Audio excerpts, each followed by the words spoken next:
สงสัยกันไหมคะว่าคนที่นี่เนี่ยหรือว่าเรียกว่านิวยอร์กเกอร์เนี่ยเขาเดินทางกันยังไง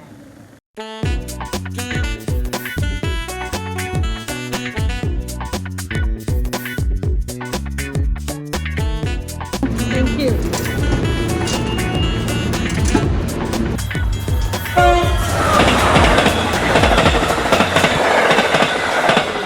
เป็น MTA ที่ชื่อว่าเมโทรอะไรนะ สวัสดีค่ะ กลับมาเจอกันอีกแล้วนะคะ แจงเองค่ะ วันนี้นะคะแจงก็จะพาทุกคนนะไปรู้จักกับ Subway หรือว่ารถไฟใต้ดินที่นิวยอร์กซิตี้นะคะ ก่อนหน้านี้นี่นะมันได้ชื่อว่า IRT นะคะหรือเรียกว่า Interborough Rapid Transit นะคะที่นิวยอร์กนะคะมันก็เป็นคอมพานีหนึ่งเนาะที่เกิดขึ้นในปีคริสตศักราช 1827 ค่ะ ก่อนหน้านั้นนะเขาก็ได้มีการพัฒนาโดยมีแค่ 12 ซีทนะคะ แล้วก็เป็นแค่รถไฟที่แบบไม่ได้แบบว่าทันสมัยอย่างทุกวันนี้เนาะ ตอนนั้นเนี่ยนะคะก็มีการโอน by multiple company นะคะก็คือหลายบริษัทเนี่ยเป็นเจ้าของนะคะ หลังจากนั้นก็มีการเปลี่ยนมาเป็นแค่บริษัทเดียวนะคะที่ชื่อว่า New York Transit Authority นะคะในปี 1953 ค่ะ และหลังจากนั้นนะคะก็ได้เปลี่ยนมาเป็นชื่อ MTA จนถึงทุกวันนี้นะคะซึ่ง MTA เนี่ยก็ย่อมาจากMetropolitan Transit Authority ค่ะแล้วเดี๋ยวเราไปดูกันนะคะว่าวันนี้แจนจะพาไปขึ้นสับเวย์ที่ไหนยังไงกันค่ะ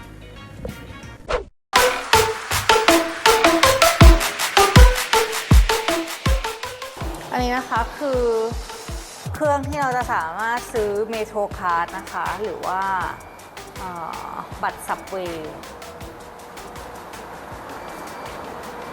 อันนี้คือการแบบคลิก start นะอันนี้ก็คือมีภาษาให้เลือกว่าจะเป็นอังกฤษSpanish นะคะแล้วก็อีก2ภาษาคืออะไรก็ไม่รู้อ่ะสมมติเราเลือกภาษาอังกฤษก็จะมีขึ้นมาว่าเมโทรการ์ด single day single ride อันนี้คือได้แค่ขาเดียวถูกปะ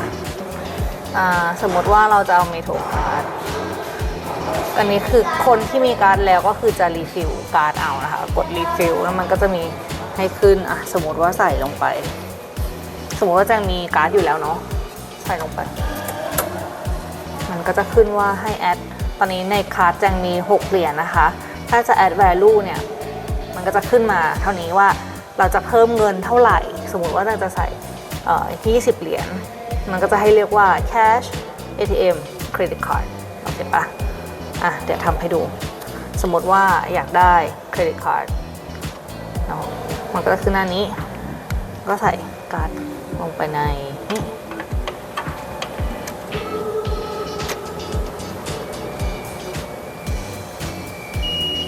บอกให้รีโมท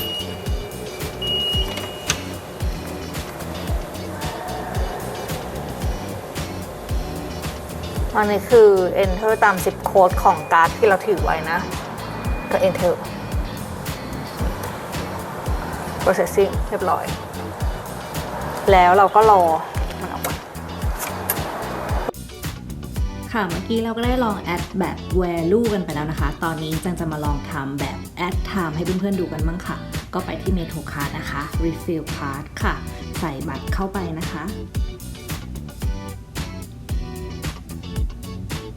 จากนั้นนะคะก็มากดที่ add time ค่ะมันก็จะขึ้นให้เราเลือกนะคะแบบ3แบบ7 วัน Unlimited 33 เหรียญ30 วัน Unlimited 127 เหรียญและอันสุดท้ายคือ7 วันเพิ่มบัสแบบ Express บัสเข้าไปอีกเป็น62 เหรียญค่ะสำหรับคนที่ซื้อแบบ Unlimited นะคะก็ตามชื่อเลยค่ะสามารถรูดการ์ดเข้าหรือออกไปกลับกี่ครั้งก็ได้ค่ะแต่ต้องอยู่ในจำนวนวันที่คุณเลือกซื้อนะคะอย่าง7 วัน Unlimited 33 เหรียญก็สามารถเข้าออกกี่ครั้งไปที่ไหนก็ได้รูดการ์ดกี่ครั้งก็ได้ภายใน7 วันนั้นนะคะหรือใครที่อยากใช้ Subway แค่เที่ยวเดียวนะคะก็สามารถทำแบบนี้ได้ค่ะ Start หรือเลือกที่ Single Ride ได้นะคะ Single Ride ก็คือแค่3 เหรียญต่อ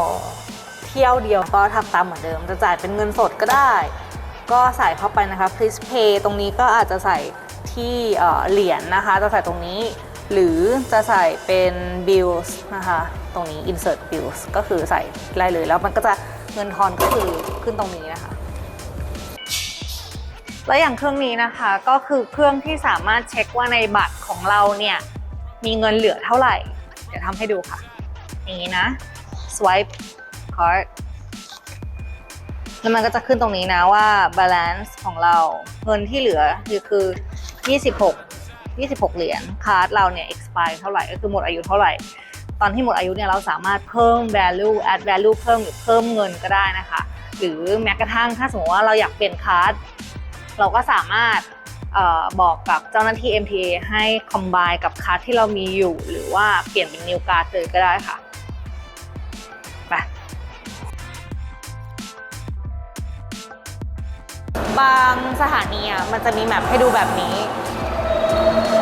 อันนี้คือนิวยอร์กซับเวย์ทั้งหมดนะคะคือแมปที่เราสามารถจะดูได้ว่าเรากำลังจะไปที่ไหน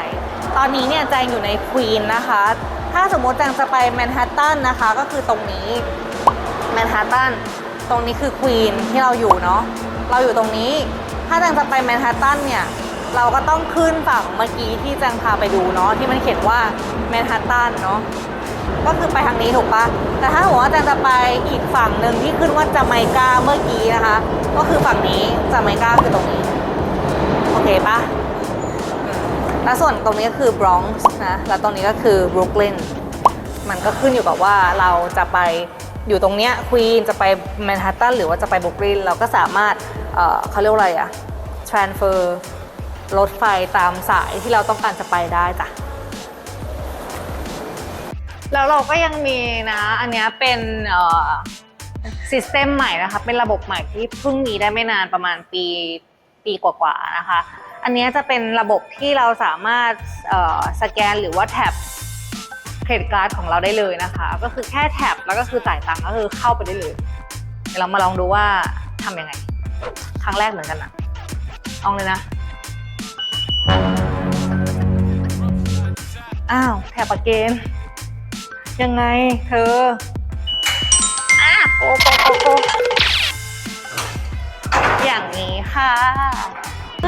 หรือถ้าซื้อเป็นบัตรมาก็รูดแบบนี้ค่ะแล้วก็เข้าไปเลย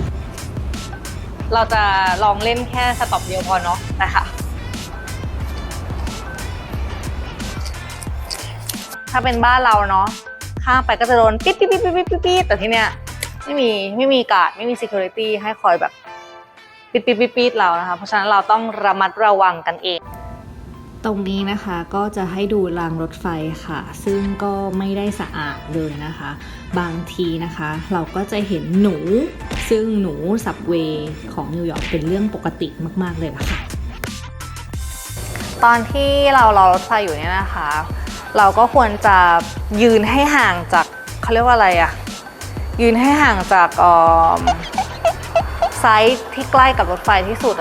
เพราะว่าอะไรเพราะว่านิวยอร์กมีอุบัติเหตุค่อนข้างเยอะนะว่ามีคนบ้าคนสติไม่ดีคอยผลักคอยอะไรอย่างเงี้ยเราก็ต้องรอเดี๋ยวตอนรถไฟมานะคะเราก็ต้องรอให้คนข้างในออกมาก่อนก็คือยืนข้างๆเนาะแล้วก็ให้เขาออกตรงกลางแล้วเราค่อยเข้าไปทีหลังมาเลย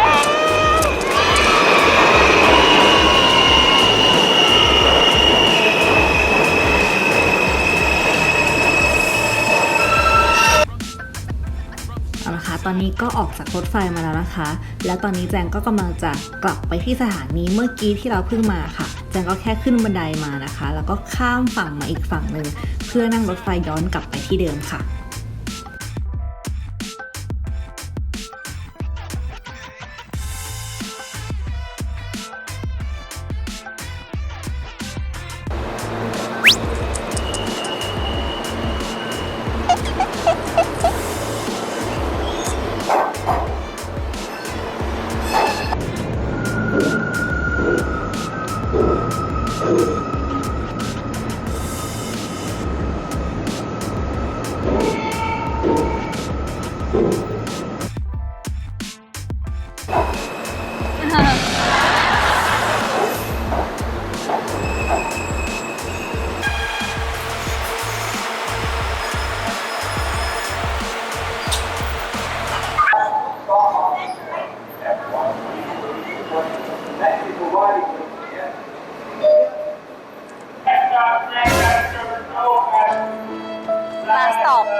ำหรับรถไฟบางรุ่นนะคะก็จะมีหน้าจอด้านบนนะคะคอยบอกสถานีต่อไปให้เราได้เห็นนะคะซึ่งเราสามารถดูได้เลยค่ะว่ากี่สถานีจะถึงสถานีที่เราต้องการจะลงนะคะเสริมอีกสักนิดนะคะสำหรับบางสถานีที่เป็นสถานีใหญ่ๆก็จะมีเคาน์เตอร์ MTA หรือว่าสตาฟเจ้าหน้าที่คอยให้ข้อมูลคอยให้คำปรึกษาอยู่ด้านในด้วยค่ะ